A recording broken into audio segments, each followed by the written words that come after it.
welcome to Rudy Sassu's Science Fantasy Experience and to a Marvel Legends review. So, I think maybe back at the start of the year, January, February time, I started to get a bit of an interest in Marvel Legends. Not so much in the fact of wanting to go out toy hunting and buying them, more of a casual interest in videos and reviews and seeing what was being revealed. Because prior to that, I'd not really had that much interest in Marvel Legends at all. My previous experience of superhero action figures was way back when I picked up a Toy Biz Wolverine. But through seeing a lot of the footage of New York Toy Fair and all the stuff that was just getting revealed online, a lot of the reveals were all 1990s cartoon and comic book versions, and that totally grabbed me. I absolutely love the 90s X-Men cartoon, and I absolutely adore the artwork for X-Men by Todd McFarlane and Jim Lee. I think they defined that 90s generation of comics, and they moved it incredibly forward from the Silver Age and the Golden Age, and just made it so much more dynamic with how they wrote and drew all the characters, so edgy.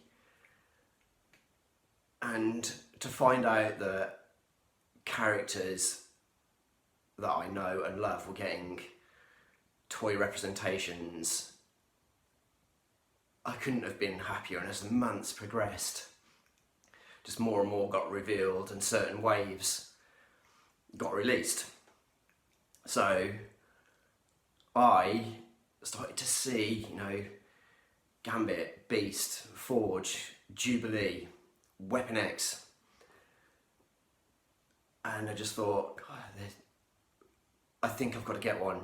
I really just want to immerse myself in Marvel Legends, just seeing how well other reviewers had them and just made the choices that they did. Because what I will say, Marvel Legends is vast. There is just iterations of so many different things, whether you want the MCU or whether you want Spider-Man, whether you want Spider-Man done from the MCU or you want him done in the comic book style or the cartoon style. And I can only imagine that it is one hell of a rabbit hole to go down unless you've kind of got some sort of plan, I guess, or some sort of guidelines, because you're going to pick up stuff here and there. And a collector like me, I only ever buy a couple of things from a toy line. I don't want to go all in and try and complete anything, because for me it's an endless game and you're never going to get to the end. So when the Caliban Wave came, Gambit, Beast, Forge, Jubilee, Weapon X, Blink, they were all in that wave, and they were the ones that really captured my eyes. Jubilee because of the cartoon, not so much interested in Blink. I only read like one iteration of the X-Men where she was in it, and it was not a character I really knew or gravitate to, so she was a no-no. But the others were definitely Beast, Gambit, Forge, Weapon X. I'm not the biggest Wolverine fan, so I guess that kind of eliminated Weapon X for me, although it looks like a stunning figure. So yeah, he was a no. So it was getting down to, these three.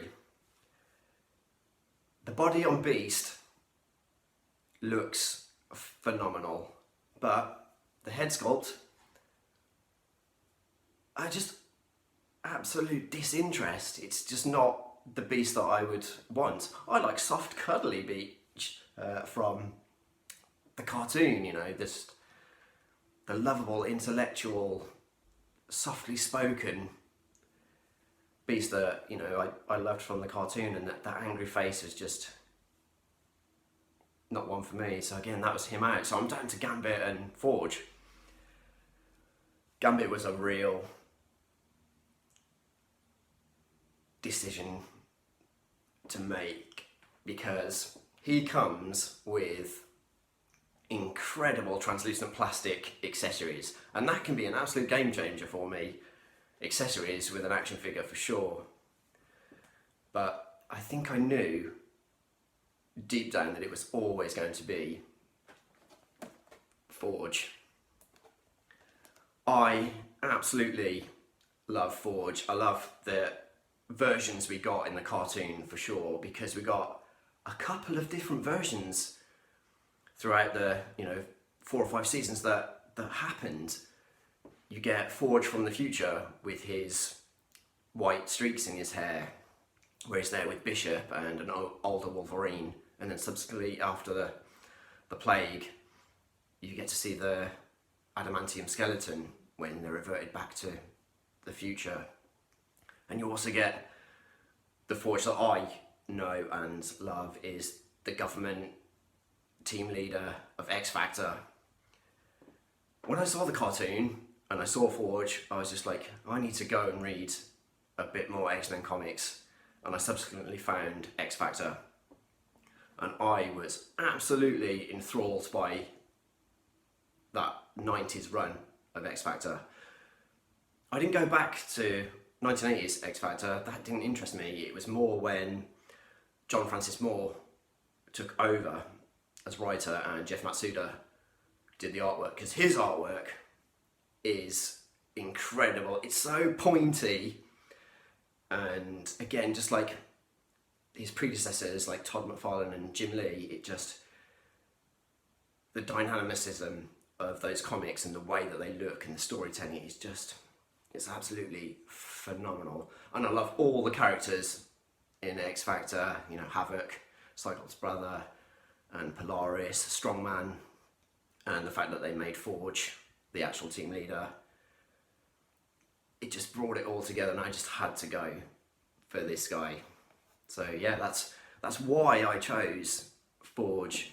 And getting a quick look at the character, it's like he jumped off the screen and the comic book. But I'll get more into that when I get it out of the plastic prison. But talking about the plastic prison, here's where it kind of lets itself down, you know. It's, the boxes for Marvel Legends are, for me, incredibly lackluster. I understand that Hasbro is a multi-billion corporation and they have to mass produce. But I don't think in 10, 15 years I'm going to look back on Marvel Legends packaging with the same sort of love and passion for card backs that I do with Toy Biz or Action Force or G.I. Joe or G1 Transformers. They're just, I don't know if they're lazy, but you've got the same image of Forge like 3 times. And it's a pretty good, you know, artistic rendition, and it kind of feels 90s, but they could have put a few different styles on there for sure. But pretty lackluster, as I said. And obviously you can see a couple of the other characters that I mentioned: Gambit, Beast, Weapon X, Forge, Blink, Jubilee, and this guy who I sadly do not know, Skull Smasher. I have no idea who he is, and I don't remember him from any comics that I've read before, but you're always going to get some random character in a wave. You know, you can't read every single X-Men comic ever written. If you can, then phenomenal and good on you, but sadly I can't tell you anything about him. And you can see it comes with a Build-A-Figure for Caliban. So yeah, this is, as I said, the lackluster box for Forge. Let me free him of the plastic prison so we can get a proper look. Freedom! So here is Forge out of the packaging in all his 90s comic cartoon goodness, and I'll get more into that in a moment because I just want to talk about the Caliban Build-A-Figure piece, which is the left arm, which I'm not going to build Caliban at all. I have no connection to the character whatsoever, but it is beautifully done. The muscle work and the tension and all the veins are so superbly done, and the detail and the colouring on the hands is phenomenal. And the fingers are actually quite rubbery, so they're going to stand the test of time and not get damaged with a bit of play and, you know, posing him. And it's a pretty big piece, you know, he's going to end up being quite the, you know, quite the Build-A-Figure. I'm probably going to sell it, or if somebody is desperate, a subscriber or anyone just watching this, just pop me a message on Facebook or Instagram or even down below and just let me know, and I'll easily just post it out to you.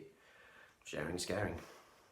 So yeah, that's the arm, but obviously what we want to see is Forge, and I've just put him in his signature iconic pose, but he has everything that you want from Forge from the comics.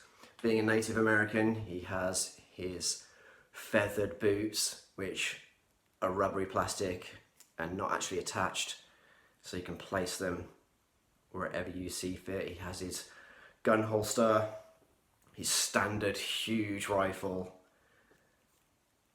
the X-Factor belt, his little cross straps, his ponytail, his Native American bandana. Oh, and what's this? He has a moustache. Again, another action figure into the collection with a moustache. I do swear this is not a trend.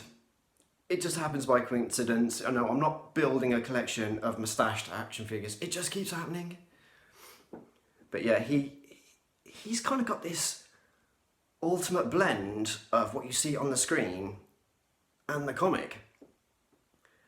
I've often said that throughout various videos with my toys that screen accuracy isn't, you know, the be all end all for me. Sometimes I desperately do want it, and sometimes I want something to look really comic booky, or I want the essence.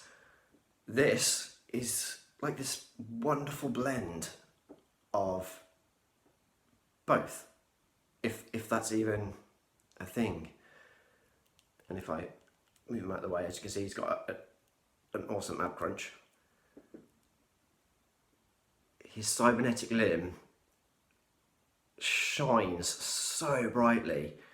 I think one of my biggest fears with getting Forge was the colours of the blue and the yellow. They're actually pretty muted.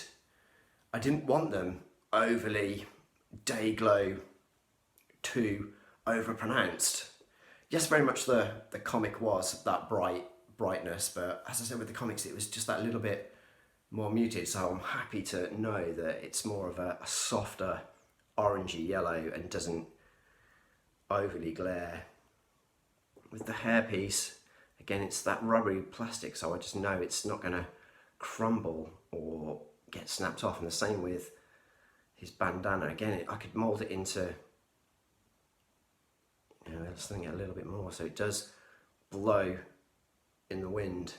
And in terms of articulation, I'd put him in this standard pose, but you've got ankle rockers, knees, the standard things for a Marvel Legends figure. And if you've watched a review of a Marvel Legend figure, you know what it does. But other accessories include his smaller gun. So once again, you can put him into a completely different, again, an iconic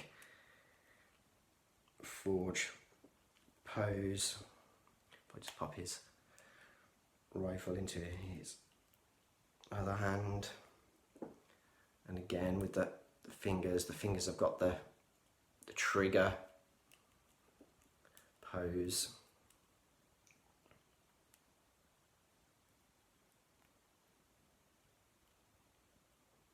Again, rubbery, so I just know he's not going to be. So again, the jaw wielding forged from the comics that I know and love, and the same with the cartoon. I think he didn't get to use his rifle that often, but yeah, this is forged from the Marvel Legends. He's a truly excellent figure, and for my first foray into Marvel Legends, I'm not disappointed one bit at all. I think I'm going to have so much fun getting it into a pose that I like. I'm going to trawl back through my older copies of my comics and just pick a signature panel and recreate that. Obviously, I mentioned reveals from earlier in the year. We've just had San Diego Comic-Con, and what got revealed? A 2-pack Marvel Legends of Polaris and Havoc with the Build-A-Figure of Strongman.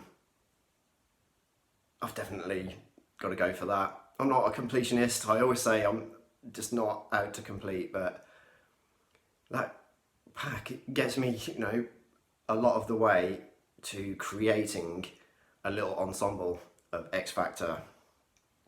You know, hopefully they bring out Wolfsbane, because Wolfsbane from the New Mutants joined X Factor, and I'd love to just get these, because I just know the colours are all gonna match, and they come with really varied accessories. I'd love to get an ensemble of X Factor, and definitely a Mr. Sinister, because he was, again, one of their main villains that crossed over from X-Men to X Factor. Marvel Legends Forge.